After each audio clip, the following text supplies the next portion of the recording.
Hi friends, welcome on Europedia and ECP. और आप लोगों का इंटरव्यू आने वाला है। आप लोगों का आईटीआई जिनका रिटन एग्जाम क्लियर हुआ है, प्लीज इंटरव्यू का तैयारी स्टार्ट कर दो, क्योंकि इंटरव्यू इंपॉर्टेंट होता है हरियाणा पब्लिक सर्विस कमीशन में। एंड इंटरव्यू में आपके क्वेश्चन जो पूछे जाते हैं वो आपकी जॉब एक्सपीरियंस से, आपके एकेडमिक बैकग्राउंड से, आपका जो आईटीआई का डिटेल सारा हरियाणा से रिलेटेड क्वेश्चन आपसे पूछे जाते हैं। मेरे जो वीडियो है ये वीडियो टिपिकल एचआर में कैसे क्वेश्चन पूछे जाते हैं, आपके एक्सपीरियंस के बेस पे, जो प्रीवियस ईयर्स में हुए हैं आईटीआई के इंटरव्यूज उनके बेस पे कैसे क्वेश्चन पूछे जा सकते हैं एंड आपको इसमें से कैसी केस स्टडीज आ सकती है, उसके ऊपर ये मेरा वीडियो है। तो इसको थोड़ा सा आप सुन के and then you can understand के कैसे एचआर क्वेश्चन पूछे जाते हैं। और ये HR question ITI principal vice principal की पोजीशन है। और आप समझो ये जो पोजीशन है ये मेयरली कोई जॉब नहीं है, ये बेसिकली आपका एडमिनिस्ट्रेटिव या मैनेजरियल जॉब है। दैट मीन्स इसमें आपकी टेक्निकल स्किल्स के साथ साथ आपकी एडमिनिस्ट्रेटिव एंड मैनेजरियल स्किल्स भी चेक होती हैं। जो इंडिविजुअल वाइस प्रिंसिपल या प्रिंसिपल लगेगा आईटीआई में, उसके ऊपर एडमिनिस्ट्रेटिव रिस्पॉन्सिबिलिटीज भी होती हैं। उसको फंड हैंडल करने हैं, उसको लोग हैंडल करने हैं, उसको लैब बनानी है, उसको इंफ्रास्ट्रक्चर बनाना है, उसको कुछ टिपिकल प्रॉब्लम्स फेस करनी है, उनको हैंडल करना है। तो केस स्टडीज भी आता है, आपकी एडमिनिस्ट्रेटिव स्किल्स भी चेक की जाती हैं, मैनेजरियल एक्यूमेंट चेक किया जाता है। और आप में से मेजॉरिटी लोग जो आईटीआई में जॉब कर रहे हैं उनसे अलग तरह के क्वेश्चन पूछे जाएंगे। आप में से बहुत से लोग ऐसी कंपनीज में जॉब कर रहे हैं जो बहुत अच्छी सैलरी ऑफर करती हैं और आप लोअर सैलरी पे आने की ट्राई कर रहे हैं। आप में से बहुत से ऐसे लोग हैं जो कुछ नहीं कर रहे थे, खाली बैठे हैं, तो आपका गैप में आपने क्या किया, तो ऐसे क्वेश्चन आपसे पूछे जाएंगे। अब ये क्वेश्चंस आप एक बार डॉक्यूमेंट लेके थोड़ा सा ट्राई करना कि आप इसका क्या आंसर करेंगे, और हम इसका टिपिकल आंसर हमारे मेंटर्स आपको प्रोवाइड करेंगे। इसमें जनरिक क्वेश्चन कवर हुए हैं, लेकिन हर इंडिविजुअल के अपने भी स्पेसिफिक क्वेश्चंस होते हैं। आप जानते हैं हरियाणा पब्लिक सर्विस कमीशन में वो इंट्रोडक्शन के लिए नहीं बोलता, वो बेसिकली आपको शुरू से स्टार्ट कर देता है कि ये चीजें हमें बताओ और आगे चलो। उसमें जॉब एक्सपीरियंस के बारे में जरूर पूछता है कि आपने जॉब किसमें किया है, अभी आप प्रेजेंटली क्या कर रहे हैं। वही क्वेश्चन है जो इंटरव्यू को अपनी डायरेक्शन में आप चेंज कर सकते हैं कि अभी प्रेजेंटली आप क्या कर रहे हो, आपने जॉब किसमें किया उसके बारे में बताओ। वहीं से इंटरव्यू को पुल कर सकते हो। तो सबसे पहला क्वेश्चन जिसको आपको फ्रेम करना है फ्रेंड्स, और आप हिंदी इंग्लिश किसी में बोल सकते हैं, वो ये है कि आप आईटीआई ज्वाइन क्यों करना चाहते हो एज वाइस प्रिंसिपल, रीजन क्या है, और आपका बैकग्राउंड इसके साथ कैसे मैच करता है। अभी आप प्रेजेंटली क्या कर रहे हो, आप तो मारुति में जॉब कर रहे हो, आप टीसीएस में जॉब कर रहे हो, आप तो आईटी सेक्टर में जॉब कर रहे हो, तो आपका मैच कैसे करता है। और आपका प्रीवियस कुछ एडमिनिस्ट्रेटिव या मैनेजरियल एक्सपीरियंस है क्या, और आप कंटिन्यू क्यों नहीं करते, आपको अपनी प्रेजेंट जॉब कैसी लगती है, सैलरी आपको अच्छी मिल रही है, प्रेजेंट जॉब में आप खुश हैं, तो कंटिन्यू क्यों नहीं करते। आईटीआई में ऐसा क्या लेंगे आप आके। अगर आप अपनी बेसिकली वाइस प्रिंसिपल प्राइवेट इसमें जॉब कर रहे हैं, आप में से बहुत से लोग हैं जो आईटीआई में ऑलरेडी जॉब कर रहे हैं और वो वाइस प्रिंसिपल ही पोस्ट पे हैं, तो आप की क्या अचीवमेंट्स रही हैं आईटीआई में, अभी तक आपने आईटीआई में क्या किया। मैं से बहुत से इंडिविजुअल्स को आप में से जानता हूं जो आईटीआई में ऑलरेडी जॉब कर रहे हैं as instructor, as vice principal हैं तो प्राइवेट में आईटीआई में कर रहे हैं, या आप इंस्ट्रक्टर हैं तो आप इवन गवर्नमेंट आईटीआई में कर रहे हैं। तो आपने अभी तक उसमें क्या किया, आपका रोल्स, रिस्पॉन्सिबिलिटी, अचीवमेंट्स, कैसे चैलेंजेस आपने फेस किए, और आप लेक्चरर या प्रोफेसर क्यों नहीं लग जाते। आप तो एमटेक किया हुआ है आपने, आप मारुति टीसीएस छोड़ रहे हो, यार एमएनसी है, ग्लोबली रेप्यूटेड कंपनीज हैं, इनको क्यों छोड़ रहे हो। आपकी प्रेजेंट जॉब में आपको क्या प्रॉब्लम फेस कर रहे हैं, सबको नहीं कर रहे हैं, सैलरी ठीक है, वर्क प्रोफाइल ठीक है, छोड़ना क्यों चाहते हैं फिर। अच्छा, अगर आप सोचते हैं कि आपको वाइस प्रिंसिपल आईटीआई में जॉब दे दी जाए, तो आपको क्यों लगता है ऐसा, आपको आप में ऐसे क्या ट्रेड्स हैं, पर्सनैलिटी ट्रेड्स जो आपको इस जॉब के लिए सूटेबल बनाते हैं। अच्छा, स्किल डेवलपमेंट का जो इनिशिएटिव है गवर्नमेंट का, आपको क्या लगता है इसने कंट्रीब्यूट किया है कंट्री में स्किल डेवलपमेंट के लिए। क्योंकि हम जानते हैं कि जो आपके स्किल सेंटर भी होते हैं उनमें भी स्किल ट्रेनिंग तो मिलती है, लेकिन स्किल ट्रेनिंग के लिए आपको जॉब्स नहीं लोगों को मिलती है। स्किल ट्रेनिंग तो होती है लेकिन वो जॉब में कन्वर्ट नहीं होती। तो जॉब में बहुत ही कम कन्वर्शन का रीजन क्या है।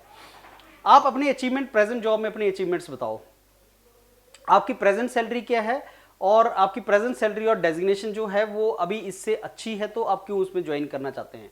क्या चेंजेस हैं जो आप लाना चाहते हो जब आप वाइस प्रिंसिपल या प्रिंसिपल बन जाओगे आईटीआई में, अगर आप बन जाते हो तो क्या चेंजेस लाओगे। अगर सपोज हमने आपको आईटीआई का वाइस प्रिंसिपल बना दिया, तो बताओ क्या चेंजेस लेके आओगे, क्या है आपके दिमाग में, कैसे आप हेल्प करोगे लोगों की जॉब लगाने में।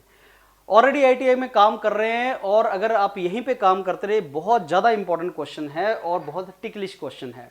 आप ऑलरेडी आईटीआई में इंस्ट्रक्टर लगे हो, अगर आपका आज सिलेक्शन नहीं होता तो आप क्या करोगे। आप आईटीआई में इंस्ट्रक्टर हो, अगर मैं आपको सिलेक्ट नहीं करता हूं तो क्या करोगे आप? आज नहीं होती सिलेक्शन, सर मैं तो इंस्ट्रक्टर जॉब करता रहूंगा। तो हमें तो एक क्वालिफाइड आदमी मिला ही हुआ है इंस्ट्रक्टर, उसको वाइस प्रिंसिपल क्यों बना दें हम? वाइस प्रिंसिपल किसी और को बना दें। तो मेरे को क्या कंपल्शन है, मैं आपको इंस्ट्रक्टर से उठा के वाइस प्रिंसिपल क्यों बनाऊं? मेरे को तो आप मिले ही हुए हो। आपकी अचीवमेंट्स बताओ, एज इंस्ट्रक्टर ऑफ ITI आपके अचीवमेंट्स क्या हैं? आप कैसे लोगों को जॉब लगने में हेल्प करोगे? और कुछ ऐसी स्किल्स बताओ, इंडस्ट्रियल स्किल्स जो आपके कैंडिडेट्स में होने चाहिए। एंड क्या इंडिया डिजिटली कनेक्ट हो गया है? मैंने आपको बताया कि Madhya Pradesh public service commission वगैरह ने ITI के इंटरव्यूज वगैरह कंडक्ट करवाए हैं, तो इसमें से बहुत से क्वेश्चंस हमने नेट से या हमने स्टूडेंट से जो कलेक्ट किए, इनमें वो क्वेश्चंस हैं जो पूछे गए हैं, तो आपको भी वैसे क्वेश्चंस आएंगे। अच्छा ये बताओ, स्किल इंडिया मिशन के बारे में आप क्या जानते हो और कहां तक ये सक्सेसफुल हुआ है? कुछ आइडिया है आपको? और हरियाणा के स्किल प्रोग्राम्स के बारे में बताओ। हरियाणा में नई मिनिस्ट्री बनी है तो कौन उसके मिनिस्ट्री इंचार्ज है वो बताओ। अच्छा ये बताओ, मेक इन इंडिया क्या प्रोग्राम था और क्या इसका बेनिफिट हुआ है? क्या इंडिया में मेक इन इंडिया अभी चल रहा है? और ऐसे को ट्रेड बताओ जो आपको इफेक्टिव लीडर हेड बनाता है किसी ITI इंस्टीट्यूट का। और आपको roles and responsibility vice principal और प्रिंसिपल की पता है? अगर किसी ITI में प्रिंसिपल है तो वाइस प्रिंसिपल की रिक्वायरमेंट क्या है? क्या ओनली प्रिंसिपल हैंडल नहीं कर सकता? वाइस प्रिंसिपल और प्रिंसिपल में क्या डिफरेंस है? हरियाणा में कितने प्राइवेट और कितने पब्लिक ITIs हैं और कितने होने चाहिए, ये भी आपसे पूछ सकता है। और ITIs का रोल क्या है? मतलब डिप्लोमा कॉलेज है, इंजीनियरिंग कॉलेज है, ITI है, तो ITI का रोल क्या है वो थोड़ा सा आपसे पूछेगा। सोशल रिस्पॉन्सिबिलिटीज अभी तक आपने क्या फुलफिल की हैं? कुछ ऐसा बताओ जो आपने अभी तक किया है। अगर आपके पास टीचिंग एक्सपीरियंस नहीं है, जैसे आप तो मारुति में जॉब कर रहे हो, आप तो सॉफ्टवेयर कंपनी में जॉब कर रहे हो, आपने तो टीचिंग कभी किया नहीं है, एज वाइस प्रिंसिपल तो आपको टीचर्स को भी हैंडल करना है, उनको बताना है कि क्या काम करो। खुद आपने कभी कुछ नहीं किया तो आप टीचर्स को बताओगे कैसे, गाइड कैसे करोगे क्या करना है? और आपको क्या लगता है कि जो ट्रेनर होते हैं ITIs में, इंस्ट्रक्टर होते हैं, उनकी ट्रेनिंग कैसे होनी चाहिए? आप कैसे उनको ट्रेनिंग दोगे और उनको कैसे मोटिवेटेड रखोगे? स्टूडेंट्स को कैसे मोटिवेटेड रखोगे? और आप स्टूडेंट्स को कैसे कन्विंस करोगे कि आपको अपना कुछ काम स्टार्ट करना चाहिए, आपको एंटरप्रेन्योरशिप में जाना चाहिए, जॉब्स के पीछे ना जाएं? क्योंकि ऐसा ना हो कि ITI से निकलने के बाद आप गवर्नमेंट जॉब की तैयारी में लग जाओ, या आप प्राइवेट में या कॉर्पोरेट सेक्टर में अगर नौकरियां नहीं है तो सेल्फ एम्प्लॉयड तो हो ही सकते हो। आप कैसे किसी को इलेक्ट्रीशियन का वो ट्रेनिंग देने के बाद बोलोगे कि आप अपना काम खोलो, अच्छा काम है, उस पर कैसे मोटिवेट करोगे? अप्रेंटिसशिप प्रोग्राम के बारे में आप क्या जानते हैं और इसमें क्या बेनिफिट होता है, और अप्रेंटिसशिप प्रोग्राम को कैसे हैंडल कर सकते हैं? जो गैप है इंडस्ट्रीज और ITI, उस गैप को कैसे प्लग करें? आप कैसे इंडस्ट्रीज को लेके आओगे? आपका ITI एक रिमोट विलेज में है, तो आप गुड़गांव से कंपनीज को कैसे लाओगे ITI के लड़कों को प्लेस या रिक्रूट करवाने के लिए? वो तो डिप्लोमा कॉलेज में चला जाएगा, इंजीनियरिंग कॉलेज में चला जाएगा, वो ITI के बच्चे को क्यों रिक्रूट करेगी इंडस्ट्रीज? तो ऑलरेडी आप जॉब में हैं और बहुत अच्छी जॉब में शिफ्ट क्यों करना चाह रहे हैं, और आपने 4 साल का गैप है, क्या करते रहे भाई 4 साल? तो आपने अपना स्किल कैसे एनहांस किया? तो आपका तो 4 साल का बहुत बड़ा गैप है, और आप तो ओवर क्वालिफाइड लग रहे हो मेरे को। आपने MTech किया है, ये जॉब के लिए MTech थोड़ी चाहिए, आप तो ओवर क्वालिफाइड हो, PhD भी कर रहे हो यार, इतनी क्वालिफिकेशन लेके यहाँ क्या करोगे? आपने 5 साल लगा दिए किसी ऐसी फील्ड में जो आपकी इससे जरा भी मैच नहीं करती, तो उस 5 साल का क्या बेनिफिट होगा आपको ITI में? ये जो आप जॉब करके आए हो 8-10 साल, उसका क्या बेनिफिट होगा? और ये बताओ कि मैं आपको कंसिडर क्यों करूं आज इस जॉब के लिए और क्यों ना करूं? अगर आप सिलेक्ट हो जाते हो तो क्या चेंजेस लाओगे? मेजर इश्यूज और प्रॉब्लम्स क्या एसोसिएटेड हैं स्किल एनहांसमेंट प्रोग्राम्स के साथ? क्या किया जाना चाहिए? अगर कोई ITI इफेक्टिवली काम नहीं कर रहा है तो क्या उसको बंद कर देना चाहिए? सपोज किसी ITI के अंदर बहुत ही कम बच्चे हैं, तो क्या उसको बंद कर देना चाहिए या उसको हमें दोबारा से इंप्रूव करने की ट्राई करनी चाहिए? टिपिकली ITIs की क्या प्रॉब्लम्स हैं? टिपिकल स्किल डेवलपमेंट प्रोग्राम्स के क्या इश्यूज हैं और उन इश्यूज को कैसे रिजॉल्व कर सकते हैं? आप अपनी फील्ड से रिलेटेड मेरे को कुछ ऐसी टेक्नोलॉजीज बताओ, इमर्जिंग टेक्नोलॉजीज या एरियाज बताओ जहां पे जॉब क्रिएट की जा सकती हैं। इंडस्ट्री से रिलेटेड क्या स्किल्स आप मैकेनिकल इंजीनियरिंग के बच्चों में डालोगे या इलेक्ट्रिकल वालों में डालोगे? करिकुलम जो है ITI का वो कौन बनाता है, कैसे बनता है, और अगर आपने करिकुलम चेंज करना हो इलेक्ट्रिकल इंजीनियरिंग का तो आप कैसे चेंज करोगे, उसमें नई चीज क्या डालोगे? आपने नेशनल एजुकेशन पॉलिसी 2020 का नाम तो सुना होगा। इस एजुकेशन पॉलिसी ने ITI के बारे में क्या बताया है, उसमें क्या बोला है? अच्छा, अगर इलिटरेट एक फीमेल महिला है रूरल में, इलिटरेट है, पढ़ाई लिखाई जरा भी नहीं हुई है, तो आप उनको दोबारे से, उनकी एज भी है 35-40 साल एज हो गई है, उनको सेल्फ डिपेंडेंट कैसे बनाओगे? एज ITI वाइस प्रिंसिपल आप ऐसे लोगों के लिए क्या करोगे जिनकी एक एज हो चुकी है, इलिटरेट है, लेकिन अब मेन स्ट्रीम में आना चाहते हैं, कम बैक करना चाहते हैं? फिर कुछ question hobbies, interest, strength, weaknesses, ये आपसे हमारे जो एचआर वाली टीम है सारे के सारे डिस्कस करेंगे। ये बता दो कि आप कैसे एसेट बन सकते हो। एंड कोई इंस्ट्रक्टर है या स्टाफ मेंबर है या बच्चे हैं, स्ट्राइक कर दी, घेराव कर दिया, हड़ताल कर दी, प्रॉब्लम क्रिएट कर दी, लड़ाई झगड़ा हो गया, कन्फ्लिक्ट कैसे रिजॉल्व करोगे? 2-4 इंस्ट्रक्टर लड़ पड़े आपस में, तो आप ये कैसे रिजॉल्व करोगे? सॉफ्टवेयर कंपनी का आपका एक्सपीरियंस आईटीआई की जॉब के लिए कैसे हेल्पफुल है? आईटीआई के चैलेंजेस क्या हैं? आपका जो प्राइवेट इंडस्ट्रीज है वो आईटीआई की डेवलपमेंट में क्या रोल उसका प्ले हो सकता है? इंडस्ट्री को कैसे क्लोज लाएं हम? कुछ क्रिटिकल सिचुएशन बताओ जो आपने फेस की हो अपनी जॉब में और आपने उसको रिजॉल्व कैसे किया। तो क्रिटिकल सिचुएशंस आपने कैसे रिजॉल्व की?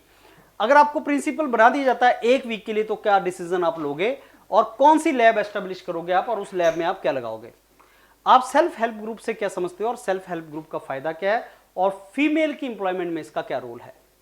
आपके हरियाणा में अभी इलेक्शन हुए हैं, तो कौन नए मिनिस्टर बने हैं, इस इंचार्ज हैं इस डिपार्टमेंट के, और इंडिया में एमएसडीई के मिनिस्टर कौन हैं इस टाइम पे? और ये बहुत इंपॉर्टेंट क्वेश्चन है। अच्छा ये बताइए कि आप स्किल डेवलपमेंट स्कीम पे जो पैसा इन्वेस्ट करते हो वेस्ट होता है कि उसका फायदा होता है? कैसे आप किसी स्टाफ को हैंडल करोगे जो इनडिसिप्लिन क्रिएट कर रहा है? कैसे किसी ट्रेनर को बोलोगे कि ऑफिस टाइम के बाद भी काम कर, इंडस्ट्रीज को अप्रोच करते हैं, उनसे क्या ज़्यादा काम कैसे ले सकते हैं? अगर आपको घर के पास अपॉर्चुनिटी मिले तो वहाँ जाना चाहोगे, या कहीं दूर पार भी आपको डाल दी जाए तो वहाँ पे आप जाना चाहोगे? प्रिंसिपल और वाइस प्रिंसिपल की जो पोजीशन है, क्या उसको रेजिडेंशियल बना दिया जाए कि वो कैंपस के अंदर रहें? इसके क्या एडवांटेज डिसएडवांटेज हो सकते हैं?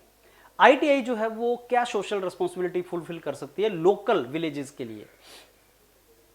Biggest achievement Haryana international sports में कहाँ पे है? ओलंपिक्स में बहुत अच्छा किया है, लीडिंग स्टेट क्यों है? और चैलेंजेस क्या है हरियाणा गवर्नमेंट की एम्प्लॉयमेंट प्रोवाइड करने में? अनएम्प्लॉयमेंट की प्रॉब्लम को कैसे रिजॉल्व कर सकते हैं? हरियाणा के यूथ की टिपिकल कुछ प्रॉब्लम्स बताओ। ये सारे के सारे, क्या आपको एचसीएस एग्जाम के बारे में अगर आगे आप तैयारी करना चाहो तो करोगे?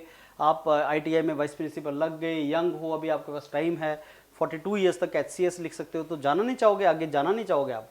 सो ये कुछ क्वेश्चंस हैं फ्रेंड्स जो प्रीवियस ईयर में पूछे गए और जिनके आंसर आपको होने चाहिए। प्लस जब एचआर लगाओगे, इंटरेक्शन लगाओगे हमारे साथ, तो बहुत से और क्वेश्चन आपसे पूछे जाएंगे, और क्वेश्चन या उनका आंसर इंपॉर्टेंट नहीं है, जैसे आप आंसर करते हो वो बहुत इंपॉर्टेंट है। मैं आपको क्वेश्चन दे दूं और एक बेस्ट आंसर भी दे दूं, लेकिन जो आंसर आप करोगे वो इंपॉर्टेंट होगा। ऑल दी वेरी बेस्ट, तैयारी स्टार्ट करो। Thank you.